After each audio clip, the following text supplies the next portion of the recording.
মঙ্গলবার সকাল থেকে অন্য রূপ দেখা গেল শিলিগুড়ি সংলগ্ন ফুলবাড়ির ইন্দো বাংলাদেশ সীমান্তে। প্রতিদিন ওই সীমান্ত যেভাবে দুপার বাংলার মধ্যে সাধারণ মানুষ থেকে পণ্য সামগ্রী ট্রাকের যাতায়াত লেগে থাকতো, এদিন তা ছিল অনেকটাই ফাঁকা।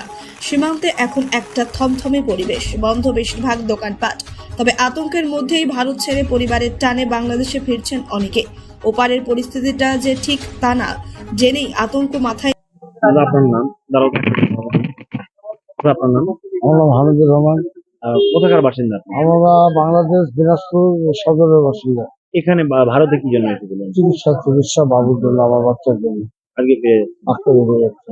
বাংলাদেশ থেকে বাংলাদেশের প্রধানমন্ত্রী তিনি পদত্যাগ করেছেন, এই মুহূর্তে পরিস্থিতি অগ্নিগর্ভ পরিস্থিতি তো কয়েকদিন ধরেই চলছিল, তো তারই মাঝে ফিরে যাচ্ছেন এখন। না, তার মাঝে না, আজকে এখন শিপিং করা হয়েছে, আজকে ভালোই, এই জন্য আমরা বাইরে এসেছি।